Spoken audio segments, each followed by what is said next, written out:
너무 장점만 얘기해서 기아 팬들이야 이렇게 생각할 수도 있을 것 같아요. 근데 안녕하세요, 로드테스트 김기범 편집장입니다. 저는 오늘 기아 EV4 시승 행사장에 나와 있습니다. 경기도 하남에서 출발을 해서 지금 경기도 광주 퇴촌에 있는 한 카페에 중간 기착지에 와 있습니다. 자, 기아 EV4는 기아의 준중형 전기차입니다.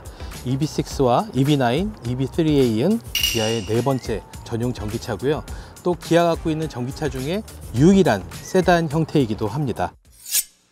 계보를 굳이 따지자면 기존에 엔진을 얹었던 기아 K3의 후속이라고 볼 수도 있을 것 같습니다. 물론 북미를 비롯한 해외 시장에는 기아 K4를 엔진을 얹은 모델을 판매를 하고 있지만, 엔진 얹은 K4는 아반떼와 플랫폼을 공유하는 차고요. EV4는 전혀 다른 전기차 전용 플랫폼인 eGMP를 밑바탕 삼았습니다. 네, 오늘 시승 행사에는 크게 두 가지 트림의 모델이 동원됐습니다. EV4 어스 롱레인지랑 또 EV4 GT 라인 롱레인지인데요. 저희 매체가 받은 차는 바로 이 모델입니다. GT 라인 롱레인지입니다.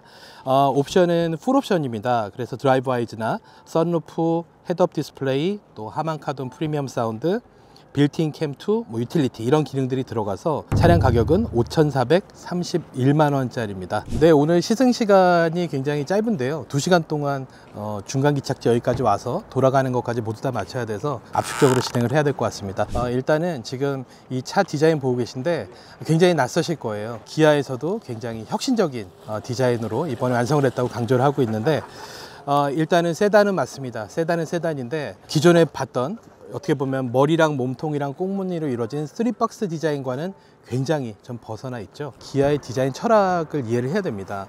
현재 기아의 디자인 철학은 오퍼짓 유나이티드입니다. 이게 무슨 뜻이냐면 상반된 개념의 창의적 융합으로 해석을 할 수가 있습니다. 그래서 인간을 위한 모빌리티와 또 환경 지속 가능성이라는 두 가지 영역을 양립해서 발전시키겠다는 큰 디자인 방향성이고요. 여기는 크게 5가지 요소가 있는데, 자연과 조화되는 대담함, 그 다음에 이유 있는 즐거운 경험, 그리고 미래를 향한 혁신적인 시도, 인간의 삶을 위한 기술, 또 평온 속의 긴장감, 이렇게 5가지 속성을 담고 있는 개념입니다. 오퍼짓 유나이티드가 우리 눈에 어떻게 들어오냐면 전혀 어울리지 않을 것 같은 것들을 잘 녹여넣은 그런 모습으로 다가오게 됩니다. 이를테면 이 타이어를 보게 되면은, 타이어는 둥글지만 굉장히 직선적인 요소를 녹여넣어서 둥근 원과 직선이 매끄럽게 융합될 수 있도록 신경을 썼고, 이 전체적인 실루엣을 보게 되면은 이거는 정말 그 최근에 나온 차 중에는 폴스타 4랑 비교를 해도 좋을 만큼 거의 쿠페 같은 실루엣을 갖고 있습니다. 하지만 디테일을 하나하나 들여다보게 되면 또 반듯반듯한 직선들이 들어가 있죠. 그래서 곡면이나 곡선과 직선이 어우러진 그런 굉장히 대조적인 조화를 추구를 하고 있습니다. 그리고 단지 멋을 위한 디자인만은 아닙니다. 공기저항 계수가 현재 EV4가 0.23인데 기아 전기차 엔진차 통틀어서 가장 낮습니다. 0.23을 만들기 위해서 여러 가지 요소가 들어갔을 텐데요. 하지만 기아의 정체성도 뚜렷하게 담았습니다. 일단 헤드램프를 보게 되면은 요즘 이제 기아차 헤드램프들이 수직으로 길게 내려가고 있잖아요. 그래서 이거를 스타맵 시그니처 라이팅이라고 하는데, 이런 기다란 헤드램프, 누가 봐도 이건 기아차다 알 수 있는 그런 모습입니다. 범퍼 하단에는 기아차 설명으로는 기하학적이고 테크니컬한 패턴이 들어갔다고 이야기를 하고 있고요. 또 재밌는 게 EV4에서 처음 볼 수 있는 디자인인데, 이 뒤쪽으로 오시면은 적어도 기아차에서는 이런 디자인은 처음인 것 같습니다. 루프 스포일러를 양쪽으로 나눠 놨습니다. 듀얼 루프 스포일러라고 했는데, 이 역시도 단순히 멋을 위한 것은 아니고 아마도 이 루프 스포일러 사이로 공기가 흐름이라든지 또 와류를 최소화하기 위한 그런 디자인이 아닐까 싶고요. 특히 지금 EV4를 보게 되면 꽁무니가 굉장히 깁니다. 롱테일이라고 하는데, 이 롱테일은 실은 맥라렌에서 좀 익숙했던 주제입니다. 맥라렌도 경주차를 만들면서 공기저항, 공기역학을 가장 유리하게 다듬기 위해서 꽁무니를 길게 뺐었는데, 아마 EV4의 꽁무니가 긴 이유는 트렁크 공간이라든지 뒷좌석 머리 공간을 확보한 목적도 있지만, 공기역학을 신경 써서 유리하게 이롭게 쓰기 위한 목적도 있는 것 같습니다. 그리고 도어 손잡이는 다 닫았을 때는 완전히 수납되는 이런 팝업으로 튀어나오는 방식이고요. 굉장히 심플하고 이해하기 쉬운 디자인은 아닙니다.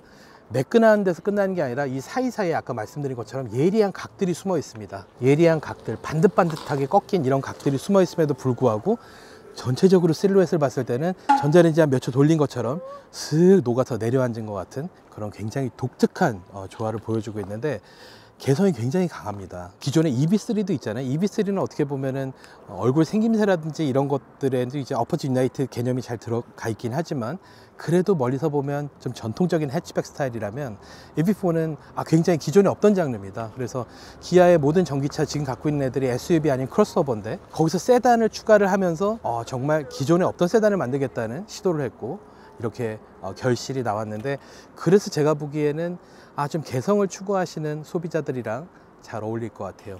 이 디자인이 너무 낯설고 싫은 분들은 쳐다도 안 보겠죠. 하지만 좀 새로운 걸 원하는 분들한테는 굉장히 어필할 수 있는 디자인이라는 생각이 듭니다.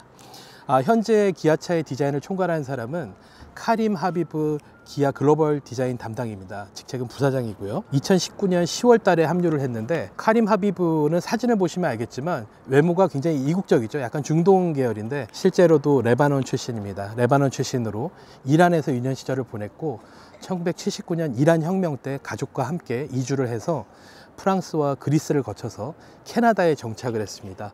이 디자이너는 특징이 그림만 그린 사람이 아니라 캐나다 맥길 대학에서 기계공학을 전공을 했습니다. 이후에 미국 캘리포니아에 있는 아트센터 디자인 오브 컬리지를 나와서 자동차 디자인 명문이죠. 거의 유럽의 RCA와 쌍벽을 이루는 그런 학교인데, 거기를 나와서 1998년에 BMW에 입사를 하면서 자동차 디자이너 경력을 시작했습니다. 그래서 이 카림 하비브는 기계공학에 대한 지식을 갖춘 엔지니어이자 또 정통 디자인을 배운 디자이너이기도 한 거죠. BMW를 시작으로 벤츠와 인피니티 등을 거쳤는데, 거기서 그냥 단순히 뭐 어떤 부분적인 작업을 한 게 아니라 어떤 브랜드의 방향성을 제시를 하는 그런 중요한 역할을 많이 했던 사람입니다. 그래서 항상 현행 모델을 만들지만 선행 디자인 쪽에 관심이 많았던 사람이고, 그런 사람이기 때문에 기아로 와서 그 사람의 재능이 더 빛을 발하는 것 같습니다. 현재 디자인을 보게 되면 현대차는 굉장히 각 차종별로 여러 가지 다른 색깔의 디자인을 하고 있는데, 기아는 오히려 한 브랜드 우산 안에 있는 모델들이 뚜렷한 정체성을 갖추고 있어서 현재까지 카림 하비브가 가고 있는 길은 굉장히 성공적이지 않나, 그런 생각을 해봅니다. 네, 그러면 저희는 또 시간이 촉박해서 출발해서 다시 도착지까지 돌아가면서 또 주행 리뷰를 이어가도록 하겠습니다. 갑시다. 네, 하남에서 여기 경기도 퇴촌까지 한 45분 정도 달리면서 느꼈던 거는, 일단 가장 최근에 탔던 기아 EV3와 사실 공유하는 부분들이 굉장히 많습니다. 하지만 공력 성능이 더 좋죠. 그러다 보니까 전비나 주행거리가 EV3보다 조금씩 더 많습니다. 그리고 공간적인 측면에서도 일단은 우리나라 소비자들이 세단 형태를 선호하는 이유 중에 하나도 트렁크 공간을 좀 제대로 쓰고 싶다, 완벽하게 분리한 공간으로 쓰고 싶다, 이런 수요들이 많기 때문일 거라고 생각을 하는데요. 실제로도 EV4는 트렁크가 상당히 넓습니다. 상당히 넓고 해치백처럼 짐 공간과 승객실의 경계가 불분명한 게 아니라 명확하게 구분이 되어 있기 때문에, 이를테면 뭐 주말에 부모님 댁에 가서 김치를 좀 얻어온다 했을 때도 실내에서 그 냄새 다 맡을 필요가 없는 거죠. 그리고 일단은 그 승차감은 정말 훌륭합니다. 최근 몇 년 사이 전기차를 많이 시승을 하지만, 전기차들은 기본적으로 무게가 같은 동급의 내연기관 자동차보다 무겁다 보니까 이 무게감을 감추기 위한 세팅을 하기 위해 굉장히 노력을 한다는 생각을 많이 하거든요, 탈 때마다. 그래서 승차감 자체가 크게 불만은 없는데, 뭔가 지면에서 이 차를 끌어당기는 이런 느낌, 발이 무거워진, 몸이 무거운 이런 느낌을 주는데, 이제 요즘 세대 전기차들은 그런 느낌이 빠르게 사라지고 있고, EV4 역시 마찬가지입니다. 굉장히 부드럽습니다. 부드럽고 자연스럽고 선형적입니다. 움직임을 그래서 예측하기가 쉽고요. 특히 속도 방지턱 넘는 이때 그 차체 거동이나 진동 처리는 현대 자동차 그룹이 제가 생각하기엔 세계 최고라고 생각을 합니다. 정말 훌륭합니다. 그래서 좀 신경 써서 만든 각도를 신경 써서 만든 속도 방지턱 같은 경우는 별 뭐 크게 부담 갖지 않고 그냥 넘어도 전혀 같이 탄 사람들이 불쾌하지 않을 수 있는 그런 움직임을 갖고 있죠.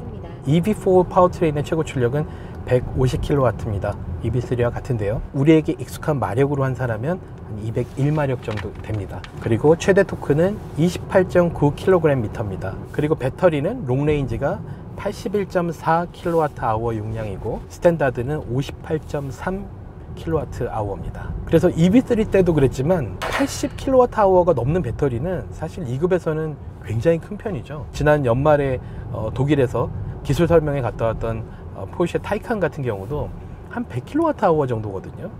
훨씬 큰 차인데도 불구하고. 그래서 더 많은 배터리, 더 큰 용량의 배터리를 담았다는 것은 그만큼 사용자들이 실제로 주행을 할 때 어떤 항속거리에 대한 불안을 좀 잠재워야 사람들이 전기차를 좀 더 선뜻 마음을 열지 않을까, 그런 판단에서 비롯된 것 같아요. 근데 결과적으로는 너무 편하죠. 한 번 충전으로 오래 갈 수 있으니까.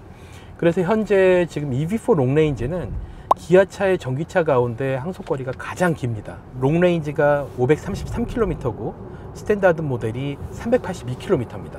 거기다 532km 기준으로 봤을 때 지금처럼 이제 날이 점점 풀리고 따뜻해지고 있잖아요. 그러면은 실제 주행할 수 있는 거리는 또 운전 습관이나 여러 가지 요인이 영향을 미치겠지만 600km 이상 어렵지 않게 넘어갈 수 있기 때문에 우리나라 한반도 국토가 워낙 작다 보니까 동서를 가로지르던 남북으로 가로지르던 웬만한 거리를 다 커버할 수 있는 항속거리를 갖고 있는 거죠. 그래서 막상 실제로 전기차 이외에 뭐 이런 구성 가능하잖아요. 출퇴근을 위한 전기차가 한 대 있고 장거리 여행 때 쓸 뭐 내연기관차가 한 대는 있어야겠다, 이런 생각을 가졌던 게 불과 몇 년 전인데요. 지금 이 정도 이제 항속거리가 뒷받침이 된다면은 한 대로 올라운드 플레이어로 쓸 수가 있는 거죠. 그리고 지금도 또 방지턱이 있으면 한번 넘으면서 느낌을 설명을 해볼게요. 없네요. 다 가짜요. 뭐 201마력? 이걸로 뭐 너무 평범하고 정말 순한 이런 차 아니야 생각할 수 있는데 아닙니다. 이 전기모터 토크발이 장난이 아닙니다. 그래서 밟으면은 운전하면서 그냥 시원하다 이런 느낌 정도가 아니라 도로의 흐름을 앞장서서 이끌 수 있는 충분한 추진력을 갖고 있습니다. 그래서 EV3 때는 서울에서 속초까지 가는 굉장히 긴 구간에 시승을 하면서 다양한 환경에서 운전을 해볼 수 있었는데, 특히 구빗길에서 운전할 때 운전재미 정말 뛰어납니다. 무게중심도 낮죠. 밸런스 좋죠. 거기다가 서스펜션 처리 잘 돼 있고 또 필요할 때 바로바로 힘을 뿜어내니까는 운전자가 의도한 대로 차의 무게중심을 이리저리 옮겨가면서 구빗길 재밌게 달릴 수 있어요. 그래서 전기차가 재미없다는 편견도 이제는 지울 때가 된 것 같습니다. 그리고 제동 감각도 아주 자연스럽습니다. 다양한 브랜드마다 약간 서로 다른 특성들이 있어서 처음에 운전대를 쥐게 되면은 왠지 좀 낯선 느낌을 갖고 운전을 할 그럴 경우가 많은데요. 일단은 현대차 그룹의 지금 요즘 나오는 전기차는 같은 브랜드의 엔진차를 타다가 바로 바꿔 탔을 때 좋은 점을 느끼지만 뭔가 불편하고 어색하다는 느낌을 거의 갖지 않을 정도로 굉장히 상향 평준화가 되어 있습니다. 그리고 EV4가 지금 많은 관심을 모으는 이유 중에 하나는 해치백의 무덤이라고도 이야기를 하는 한국의 어떤 소비 특성상 세단을 선호하는 소비자들 입장에서 나의 첫 전기차를 골라야 할 때 선택지가 그렇게 많지는 않았거든요.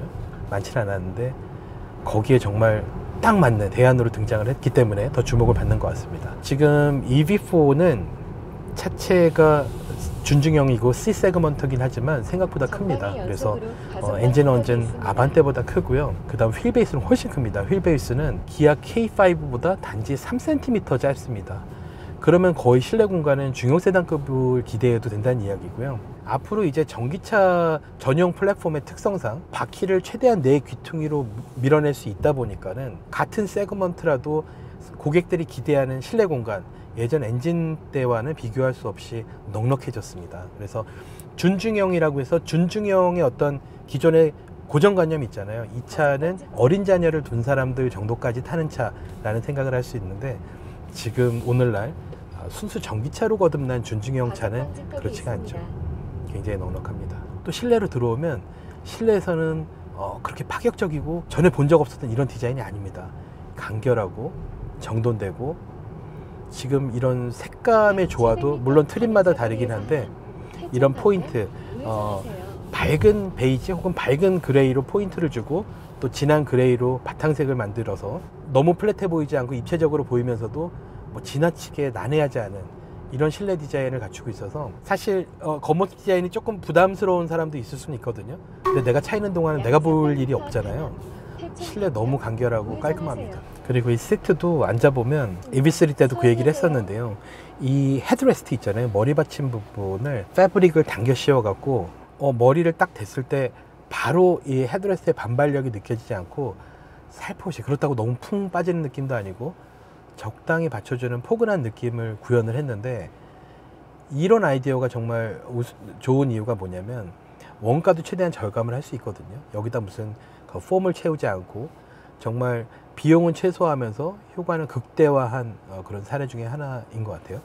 그래서 운전석에 딱 앉아보면 모든 것들이 다 이 정도가 표준이겠구나 싶은 다 그 정도 위치입니다. 시트 높이도 그렇고 이 도어의 높이도 그렇고 시야에 들어오는 모든 것들이 딱 교과서적인 구성을 갖고 있고, 물론 이런 형태의 장르, 뭐 세단 형태의 전기차를 기아가 처음 만들긴 하지만 앞으로도 이 교과서적인 구성을 토대로 조금 더 진화시켜 나갈 수 있기 때문에 시작점이 굉장히 좋다는 생각이 들어요. 그리고 기어 레버가 칼럼식으로 이 밑으로 들어가다 보니까는 이제 이 공간이 굉장히 열린 스페이스가 됐죠. 여기서 굉장히 다양한 활용 방법을 생각해 볼 수가 있을 것 같습니다. 그리고 지금까지 노멀 모드로 왔었고요. 드라이브 모드는 스티어링 휠의 아래쪽 스포크 사이에 드라이브 모드라는 버튼이 있습니다. 그래서 누르게 되면은 한 번 누를 때마다 한 단계씩 옮겨가는데 에코가 있고 노멀이 있고 그 다음에 스포트가 있고 마이 드라이브가 있고 스노우가 있습니다. 아마도 마이 드라이브는 내가 원하는 취향에 따라서 뭔가 세팅을 개별적으로 하는 것 같고, 지금 이 모드를 바꿀 때마다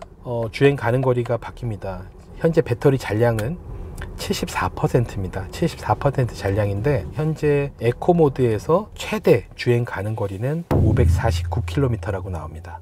배터리 잔량 74%에서 549km가 나오고요. 맥스가 그렇습니다. 그리고 최저는 또 269km입니다. 그래서 굉장히 현실적이죠. 운전 습관이나 여건에 따라서 이 배터리 잔량으로 누구는 549를 달릴 수도 있는 거고 누구는 269 달릴 수 있는 거고, 그리고 한 중간 정도 되는 수치는 369km를 달릴 수 있다고 나오고 있습니다. 그리고 에이다스 기능은 EV3 때 속초를 가면서 이제 충분히 사용을 해봤는데요. 뭐 정말 잘합니다. 특히 차선 중앙을 유지하면서 달리는 기능은 이 역시 속도 방지턱 넘는 기술처럼 우리나라 회사들이 정말 잘합니다. 이런 코너를 돌아 나갈 때 무게중심의 이동이라든지 서스펜션의 이완이나 수축, 이런 전체적인 밸런스가 굉장히 좋습니다. 내연기관 시절 준중형급에서 연상할 수 있는 약간 가벼운 느낌, 통통 튀는 감각, 이런 것들이었고 굉장히 진중하게 바닥으로 꽉 눌러서 잡아주면서 안정적으로 움직입니다. 그리고 EV3 때도 이런 이야기를 했지만 어떤 느낌이냐면 이 차의 셰시가 지금 이 파워트레인에 갖고 있는 수치들을 훨씬 압도하고 있다는 생각이 들어요. 그래서 나중에 고성능 버전으로 나오더라도 충분히 여유 있게 포용하고 감당할 수 있는 그런 셰시 세팅이 아닐까 싶습니다. 그리고 디자인 특성상 뒷유리를 저 정도 눕혔으면은 실질적으로 우리가 이제 눈으로 보는 그 공간들은 굉장히 얇아지잖아요. 그래서 이 룸미러로 보는 공간 굉장히 협소합니다. 근데 또 한편으로는 저만큼 기울었는데 폴스타 4는 아예 유리를 삭제해 버렸잖아요. 없는 것보단 낫다, 뭐 그런 생각이 드네요. 물론 폴스타는 뒷유리를 삭제함으로써 머리 공간도 충분히 확보할 수 있었고 일단 전체적인 디자인 완성도를 굉장히 높일 수가 있었잖아요. 그래서 그런 도전도 굉장히 신선하다고 생각을 합니다. 근데 뭐 현대차나 기아차나 욕심쟁이죠. 뭐 하나 놓칠 수가 없죠. 다 가져가야 되죠. 그게 또 굉장히 깐깐한 우리나라 소비자와 궁합이 잘 맞는 부분도 있고요. 근데 너무 장점만 얘기해서 기아 편드냐 이렇게 생각할 수도 있을 것 같아요. 근데 이 짧은 시간 동안 경험을 하는 이 짧은 경험으로 단점을 찾기에는 굉장히 훌륭하게 잘 만들었다는 생각이 듭니다. 훌륭합니다. 그래서 지금 이 첫 만남에서의 이 느낌, 이 성능만 계속 유지가 된다면 정말 좋은 선택지일 것 같아요. 문제가 있다면 이제 품질이라든지 고장 이슈겠죠. 현대차 그룹도 현대 기아를 포함해서 다 뭐 그런 이슈가 하나씩 불거지곤 했었잖아요. 그래서 이렇게 딱 처음 나왔을 때 너무나 모든 것들이 다 장밋빛인데 이게 꾸준히 사용하면서도 계속 똑같은 품질과 성능으로 유지가 됐을 때 소비자들의 신뢰를 얻을 수가 있을 것 같고 뭐 계속 개선이 돼 가겠죠. 근데 굉장히 짧은 시간이었습니다. 짧은 시간, 정말 인스턴트 시승이었는데 이 짧은 시간 동안 저를 놀라게 하기에는 충분했던 것 같습니다. 일단은 사진으로 봤을 때보다 훨씬 더 디자인이 역동적이고 제 취향에는 굉장히 매력적으로 보입니다. 그리고 이 실내에 들어왔을 때 또 굉장히 차분하고 간결한 잘 정돈된 모델하우스를 보는 것 같은 느낌, 그리고 EV3로 익히 검증을 했던 이 파워트레인의 잘 정제된 느낌, 이런 것들이 어우러져서 EV4의 경쟁력을 만들어주는 것 같습니다. 그래서 이번 시승으로 또 다 전달해드리지 못한 점들, 이를테면 2열도 아직 못 타봤잖아요. 그리고 계측기 갖고 왔는데 성능 계측도 못 해봤고, 이런 것들은 저희가 후속으로 또 시승차를 다시 운영을 하게 되면 그때 일정을 잡아서 전달해 드리도록 할게요. 뭐 시장에는 정말 많은 전기차들 계속 늘어나고 있잖아요. 또 캐즘이라는 이야기가 나와서 여전히 전기차를 망설이는 소비자들도 있고, 근데 이런 좋은 플레이어들이 늘어나서 소비자 입장에서는 너무나 반갑고 기쁩니다. 네, 오늘 리뷰는 여기서 마무리를 하고 또 다음 기회로 인사드리겠습니다. 감사합니다. 오늘 주행하면서 누적 정보 마지막으로 전달해 드릴게요. 여기 경기 하남에서부터 경기 광주 태촌까지 왕복한 총 주행 거리는 65km였습니다. 휴식 시간을 포함해서 총 2시간 37분 정도 걸렸고요. 자, 오늘 주행한 구간의 전비는 7km/kWh가 나왔습니다. 아마도 또 다른 환경, 또 다른 운전자였다면 또 다른 수치가 나왔겠지만 일단 참고하시라고 전달해 드립니다.